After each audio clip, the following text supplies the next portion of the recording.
Pacientes com Covid-19 que evoluem para quadros mais graves apresentam como principal sintoma a falta de ar, o que pode evoluir para insuficiência respiratória. Dos pacientes infectados, uma fração de 9,8% a 15,2% vai necessitar de ventilação mecânica invasiva ou, em menor proporção, da membrana de oxigenação extracorpórea, também chamada de ECMO.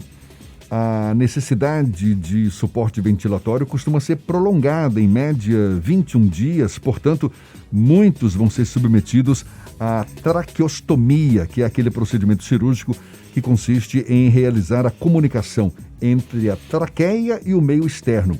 E esse procedimento é fundamental para que se evite os riscos com a intubação prolongada, como, por exemplo, a chamada estenose da traqueia. Quem aprofunda mais o assunto conosco agora é o especialista em cirurgia torácica oncológica do Instituto Baiano de Cirurgia Robótica, Dr. Pedro Henrique Leite, nosso convidado aqui no Issa Bahia. Seja bem-vindo. Bom dia, Dr. Pedro. Bom dia, Jefferson. Bom dia, Fernando. Ouvintes. Um prazer poder participar do programa hoje com vocês. Prazer todo nosso. E eu penso que uma das grandes preocupações para quem se submete a esses procedimentos, como, por exemplo, a traqueostomia, são as consequências negativas de um procedimento como esse. Consequências que podem, enfim, comprometer a vida do paciente. Tem fundamento isso? Não, com certeza, Jefferson. Assim, a traqueostomia, né, nesse tempo que a gente está vivendo, né, atualmente, com a infecção pelo Covid, ela está sendo feita de uma forma muito mais frequente, né, do que anteriormente, né? Infelizmente, os pacientes que evoluem com gravidade, né, da Covid, uma parcela deles vão ter que ser submetidos à traqueostomia. E o intuito, né, desse procedimento cirúrgico é justamente a gente evitar a estenose da traqueia. Né? O que é essa estenose da traqueia?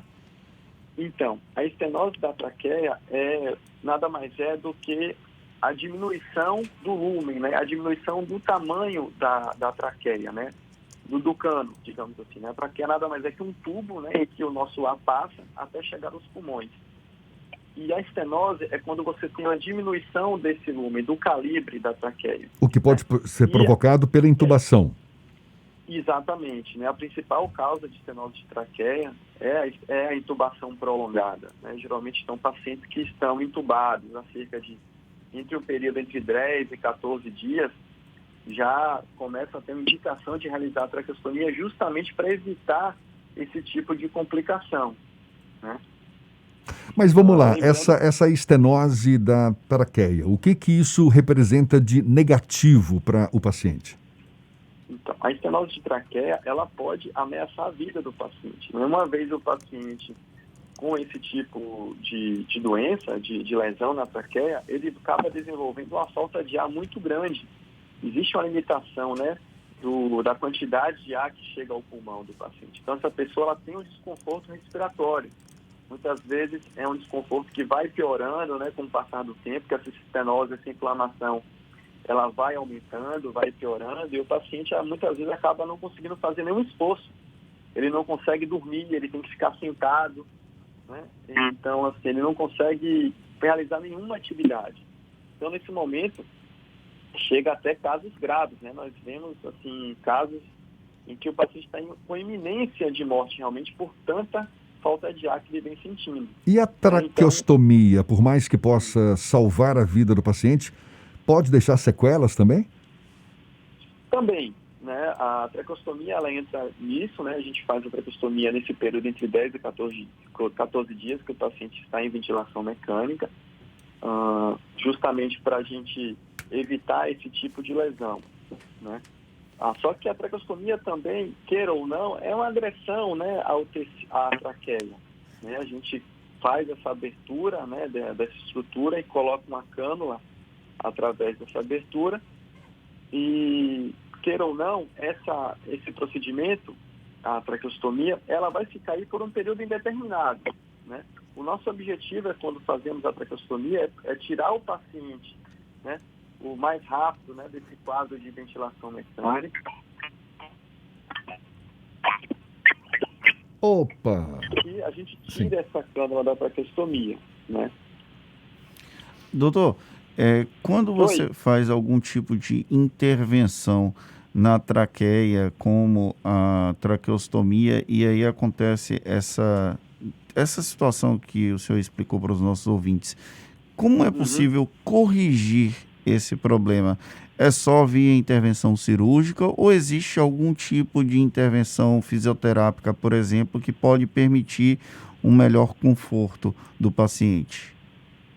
Bom, a estenose de traqueia, existem diversas formas de tratamento, né? Mas as formas de tratamento são formas invasivas, né? Não existe, assim, nenhum método conservador, fisioterápico para resolver. Existem diversas modalidades de tratamento e a gente vai definir essa modalidade de acordo com as condições clínicas do paciente, as características da lesão da traqueia. Então, pode ser realizada uma cirurgia definitiva em que a gente vai tirar essa parte da traqueia que está estenosada, né? Existem cirurgias de dilatação, a gente fazia a dilatação da traqueia, ou até mesmo colocação de próteses, né? Ou até mesmo a traqueostomia também, em alguns casos, pode ser também um método terapêutico, né?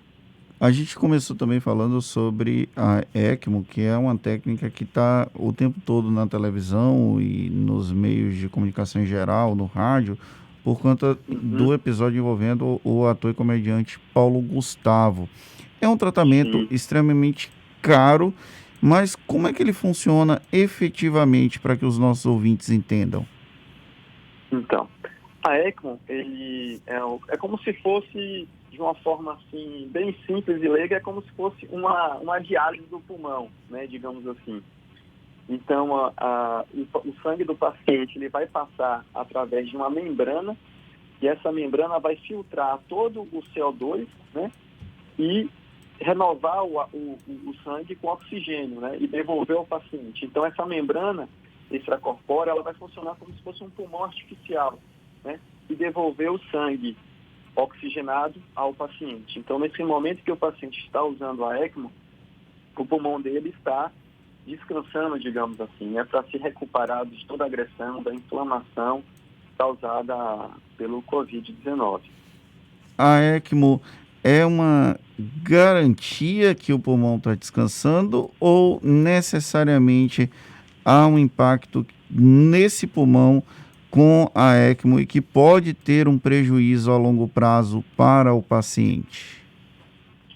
Não, a partir do momento em que o paciente está em uso de ECMO, o pulmão dele, ele fica conectado ao ventilador, né, ele é conectado ao ventilador, com os parâmetros ventilatórios adequados para a proteção pulmonar, digamos assim, né?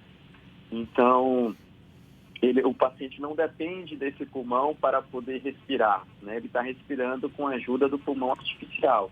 Então, queira ou não, esse pulmão ele está sendo com mecanismos artificiais, né, de proteção, e para ele dar tempo dele se recuperar desse período mais crítico, né, da inflamação causada pela Covid passar, né, e com o tempo ele poder retornar ao seu funcionamento normal, né. A gente sabe que, infelizmente, tem muitas variáveis envolvidas, né. Esses pacientes que estão em uso de ECMO são pacientes realmente muito graves, que acabam desenvolvendo outras complicações da Covid, como insuficiência renal, enfim. Então, são quadros realmente delicados, né?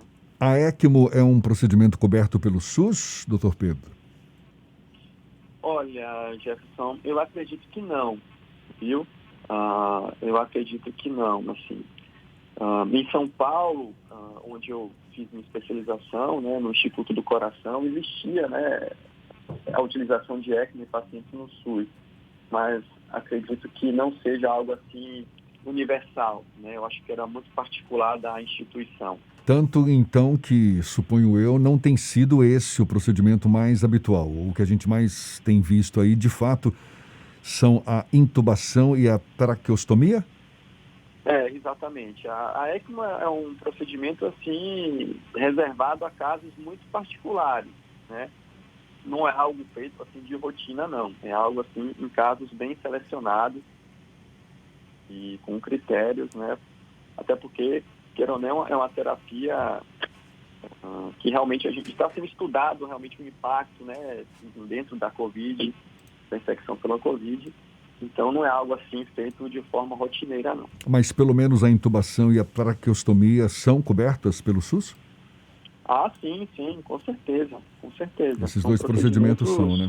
Simples, né, que são realizados em todos os pacientes que têm essa indicação, independente de estar no SUS ou no sistema particular. Para a gente encerrar, doutor Pedro, como é que tem sido a sua experiência? Fala um pouco para a gente. O senhor tem se deparado com esse tipo de situação com mais frequência? Suponho que sim, agora por conta dessa pandemia, não? Ah, com certeza. O número de procedimentos feitos, né, em relação à traqueostomia aumentou muito, né, nesse período. Infelizmente, a gente tem tido que realizar bastante esse procedimento.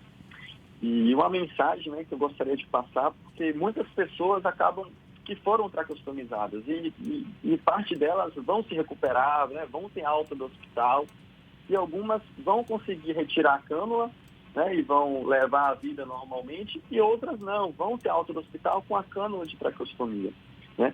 Então a mensagem que eu queria passar para essas pessoas é que não necessariamente ela vai ter que conviver com isso, né, o tempo inteiro, a vida toda. Então, ela deve procurar, né, um atendimento especializado para poder dar todas as orientações a esse paciente, né, que usa a traqueostomia. Ele tem que estar muito bem orientado, traçar, né, um plano para a decanulação, ou seja, a retirada dessa cânula, né, fazer os testes clínicos para avaliar se realmente ele precisa ainda da cânula ou não, né, ter os cuidados com a limpeza, né, da cânula, para essa cânula poder durar um pouco mais, né? Ou até mesmo avaliar as condições dessa cânula, se precisa ser trocada ou não, enfim. Então é todo um cuidado que deve ter e é necessário um acompanhamento especializado nesse sentido. Dr. Pedro Henrique Leite, que é especialista em cirurgia torácica oncológica do Instituto Baiano de Cirurgia Robótica, muito obrigado pela sua disponibilidade, pela atenção dada aos nossos ouvintes. Bom dia e até uma próxima. Obrigado, Jefferson. Bom dia. Olha, mais uma conversa que você sabe vai estar disponível logo mais na íntegra nos nossos canais no YouTube, Spotify, iTunes, Deezer e Instagram. Agora 8h49 na Tarde FM.